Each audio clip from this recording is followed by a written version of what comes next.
Okay, so welcome back everyone, and let us solve the today's problem of the day because one problem of the day keeps the layoff away. तो इसी के साथ आज की video को शुरू करते हैं. इम्प्लीमेंट अंडू एंड रीडू का एक क्वेश्चन है. Let us first understand the question, what the question says and some expected input and output, and then we will be good to go to code the solution. तो तुरंत से चलते हैं अपने notepad पे as the same practice which you've been doing before.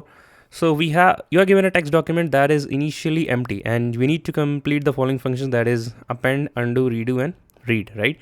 So okay, so append, as it says, we need to append the character X to the end of the document.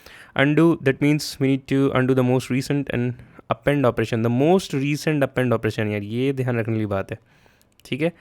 And reapply the most recent undone operation, that is redo, and string read return the current. Okay, तो एक test case देख लेते हैं. So first we have one NA, that means we'll have a, let's say, string, and our resultant character would be A, right?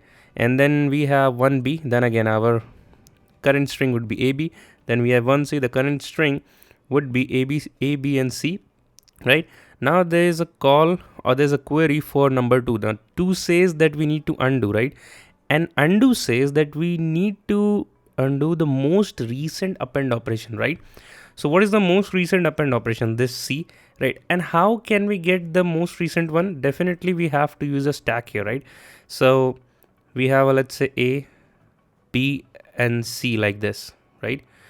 Assuming we are pushing in the stack, let us see how it goes. So since we did an undo here, right, and then a possible scenario can come of redo the operation, right? So reapply the most recent undone operation. So that means we need not to push the appended elements into the stack, but जो हमने remove किया for the last character which are removing, उसको हमने stack में store करना होगा, right? So we will have a stack here which is जिसको हम यहाँ पे रिमूव कर देंगे सी को, and will push it in the stack, ताकि next time when we have a redo operation तो हम मोस्ट रिसेंट ऑपरेशन को यहाँ से उठा सके. Hope you got the point, ठीक है. Then B will give our resultant string as AB. Then we have 4. Now what does the 4 say? 4 says read. So I would read the document which has the characters AB, and that's why the first entry goes like this. Now we have a 4. We have 3 again. So that says redo. And redo means we need to reapply the most recent undone operation. That means now we will check our stack if the stack is empty or not, and we will add. C is there, right? So we'll add C again, and we'll remove the entry C from that stack. Now we have 4, that means A, B and C, right?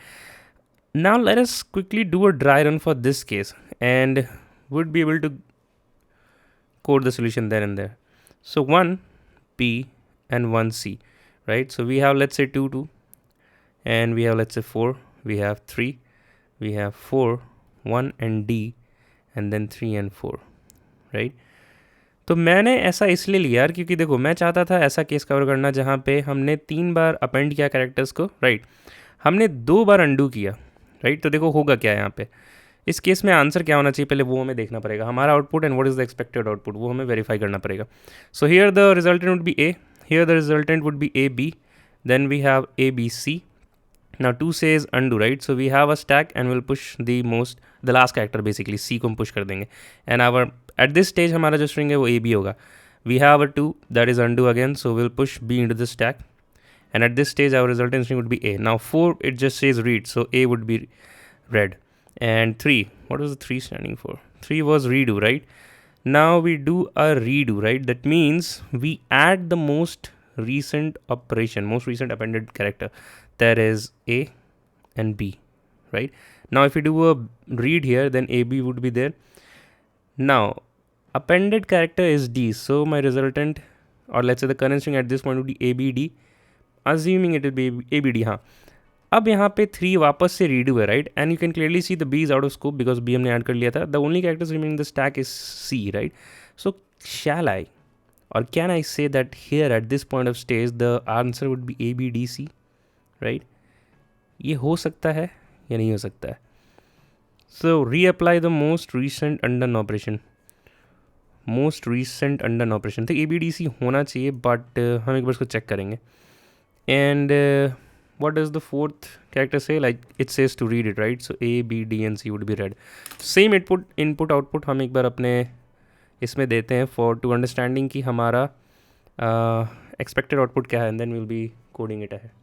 तो यहाँ पे यार अगर तुम expected output देखोगे तो मैं देख पा रहा हूँ ए बी डी है, तो डेफिनेटली इसका ये मतलब है कि अगर मेरे पास कोई अपेंड का ऑपरेशन आता है, राइट, एंड अनडू के कुछ कैरेक्टर्स प्रेजेंट है हमारे पास स्टैक में, राइट, हमारे पास प्रेजेंट था यहाँ पे सी अभी भी स्टैक में, तो अगर अपेंड करने के बाद if we call a redo, right, and still some characters are left, then also we do not have to apply that redo thing. That means here we don't have to apply, मतलब append के बाद तो हम append का जो function है ना उसमें हम plus equals to current character तो लिखेंगे ही, साथ ही साथ स्टैक में जितने एलिमेंट्स हैं उनको पॉप कर देंगे, राइट, बेसिकली एम्प्टी कर देंगे स्टैक को, वजह से एम्प्टी स्टैक। तो ये एक इंपॉर्टेंट पॉइंट था यार, ये ड्राइंस हमें ये पता चला, ये एक इंपॉर्टेंट पॉइंट था, and will be good to go then. फिर यहाँ पे हमारा क्या प्रिंट हो जाएगा, basically A B D print हो जाएगा, राइट, यही था एक्सपेक्टेड आउटपुट भी, ए बी डी, बिल्कुल सही बात है। तो अब हम इसको कोड करना शुरू करते हैं and will see. Okay, on the right hand side we have the Java code. देखो हमने यही किया था, अपेंड में व्हाट वी डिसाइडेड कि we will append the X into the document, और let's say the answer string हमने यहाँ पे डिक्लेयर किया है, and to keep the track of the undo characters, right, उसी सीक्वेंस में हमें उसको रीडू भी करना पड़ेगा, तो उसको हमने स्टैक रखा है, that is last in first out, right. And एक पॉइंट हमने यहाँ पे डिस्कस किया था कि while we are appending a character, right, हमें फ़र्क नहीं पड़ता है कि हमारे स्टैक में कौन से अनडू के स्टेज पे कैरेक्टर्स रहे थे, उन्हें आगे नहीं ले जाना है, राइट। देखो हमने यहाँ पे देखा था at this point, I hope that is clear. तो इसलिए हमने स्टैक में जितने भी एलिमेंट्स हैं सबको पॉप कर दिया।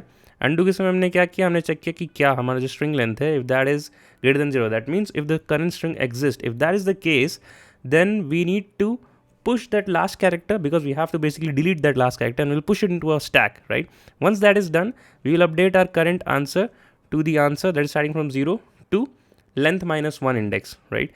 And last का जो index है वो exclusive होता है, तो इसलिए हमने लेंथ माइनस 1 रखा है। If you want the character से length minus 2, you need to write length minus 1। अगर आपको लेंथ तक चाहिए तो लेंथ प्लस 1 लिखना पड़ता है, okay, that makes sense.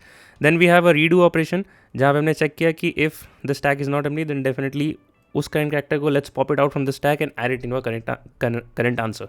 And then we have the last function that is read function, इसमें हमें सिंपली बस we need to return that current answer, that is the current string we have in hand.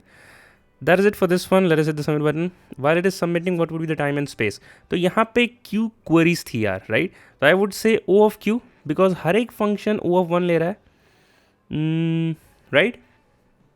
हर एक function O of 1 ले रहा है, बस यहाँ पे बस एक फंक्शन है which has this append one, right? तो जहाँ पे हम सारे स्टैक को एम्प्टी कर रहे हैं, the elements from the stack we are emptying it, मतलब O of K, let's say कि जो अनडू की वजह से सारे एलिमेंट्स जहाँ पे स्टैक में आएंगे, राइट, तो O of K समझ लेते हैं इसको, राइट, और ये तो अपना O of 1 है।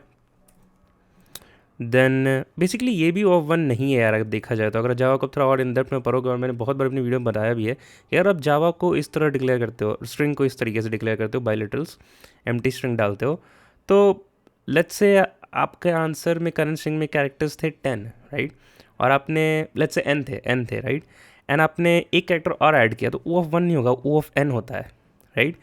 And that is the reason यहाँ पे best practice is to not use this kind of string, an empty string like this in Java. String builder use करो यहाँ पे, बेसिकली वो O of 1 होता है, उसका अपेंड। तो ये अलग बात है, मैं बहुत बार डिस्कस करता हूँ अपने वीडियो में, अलग से आप पढ़ लेना, राइट।